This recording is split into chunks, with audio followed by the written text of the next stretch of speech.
We're here to talk today about splitting colonies, dividing colonies to make up new hives, to replace losses that we might have or to expand our beekeeping operation.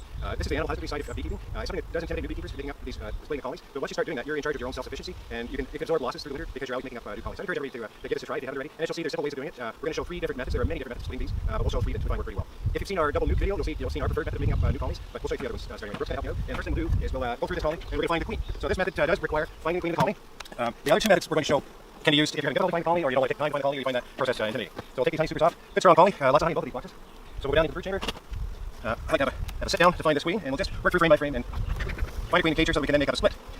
What my preference is to leave the queen in the original colony and introduce a new queen to the split.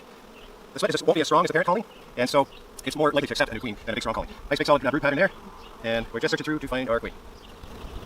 Oh, there she's right there, so I can set that frame down and get to her quickly. So I'll lay the frame down flat so I can pick her up. So now we're ready to make up our split. So first I'm going to bring over a box here, and just set it down nice and close so we're ready to work on that together. And if you'll see, the bottom board is screwed into place here, so it's all one unit, makes it easy to move around. So it's a 4-inch screw going up into there if we're using a screen bond board, a 3-inch screw if we're just using the regular bond board. So 1 screw here, 1 screw there, and that holds everything together. We've got this full of frames, but we're going to take some of them out. So we'll take 2 of there, take the other 2 of the middle, and we'll take a couple of these foundation frames out as well. So now what we want to do is put 2 to 3 frames of capped brood into this new split. That capped brood will hatch up quickly and the population will grow rapidly here.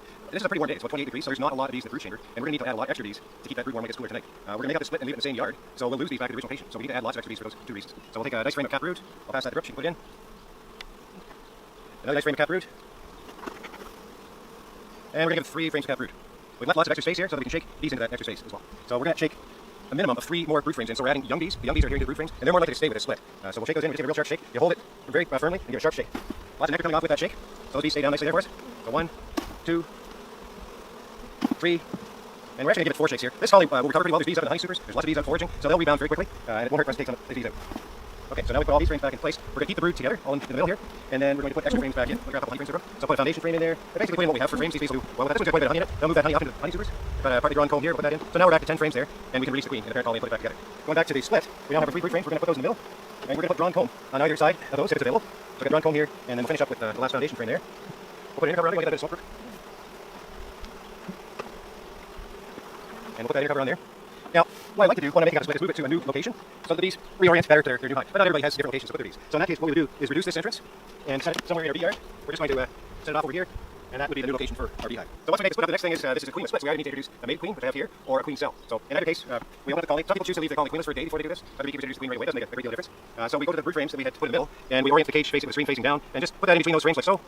Squeeze them back together a little bit, and close that colony up. I like to leave, anytime we introduce a queen, I like to leave them for a week before we come back and check on them to make sure that she's had the opportunity to get laying eggs, build up her pheromone production, and she won't be rejected at that point. If you check too soon, the bees can actually kill the queen. So leave that for about a week, and there we go, that's making up a split with the first method.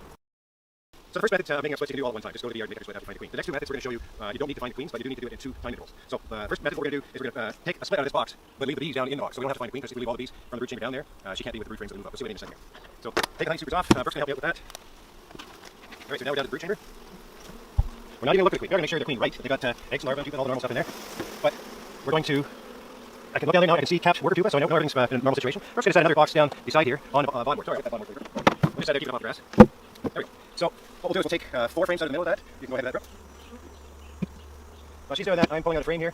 I can't help have a quick peek at the queen, so I'll just have a quick check there. Lots of good capped brood, so it looks like a great colony to split. So we'll take 2 frames out, and that'll give us lots of room to shake these. So what we're going to do is just pull out a frame there. There's some unsealed brood there. That'll do. We'll put one of those frames in. So we'll shake those bees off. With lots of space there, we're not worried about crushing these, and we'll put that into our new box there. 1, 2 frames of brood. 3 frames of brood. We'll give the frame of drawn comb. We must give another frame of honey here. Go ahead with that. And now we'll fill out this box with frames. Then we're going to put the queen excluder in place here. We'll set this box up above the queen excluder. And then we can put the honey supers back on top of that. I'm not going to do that right now though. But we would come back to this hive the next day. Take the honey supers off. And then this is our split. The bees that we shook off, some of them will come back up and populate this box and be taking care of the brood. But we know because we shook all these off those brood frames that we didn't put the queen up here. She's down in this location. So then we can just come along. Again, this is the next day. And we take that off. And we set that onto a bottom board. We introduce the queen.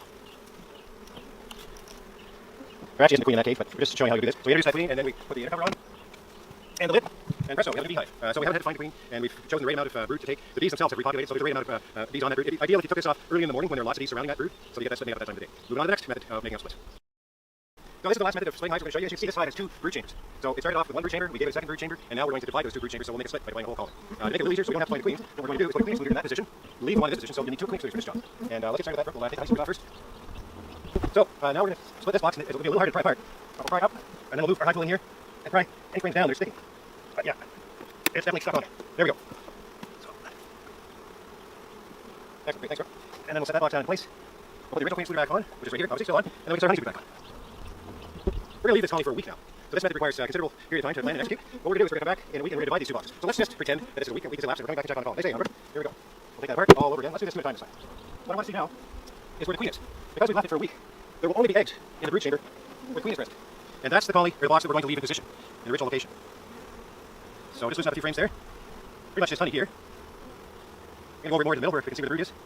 Look at that frame there. Okay, no eggs there, but there is brood. No eggs there as well. Lots of nice brood there. And I can see from looking down that there are 2 more frames of brood in there, so that's a nice healthy split to be taking. So we're just going to go ahead and take that box off. Set that bottom board down right there. Actually, put it right here.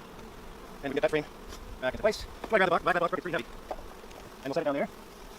Then we'll take our queen out and pop her in between where the brood frames are. And grab our inner cover and lid. Alright, so we have a split there, ready to go. And we just close back the original colony. We know the queen is in here because there were no eggs present in here. We want to be sure, we just double check, make sure there are eggs in there. But I'm quite confident that's what the situation is. This hive is actually pretty strong. And it's going to need to be super very soon. We'll leave it for a week for that queen to get accepted and start laying eggs. We'll check to see if there are eggs present. We don't have to find queen, just look for the eggs. And then we'll give them a honey super. So there you go, that's 3 methods of slaying colonies. Each have their pros and cons. But I would encourage you to try taking up splits to become more self-sufficient in your own beekeeping operation. It's a very rewarding thing to be doing watching those new colonies grow. And good luck with your splits and with your beekeeping.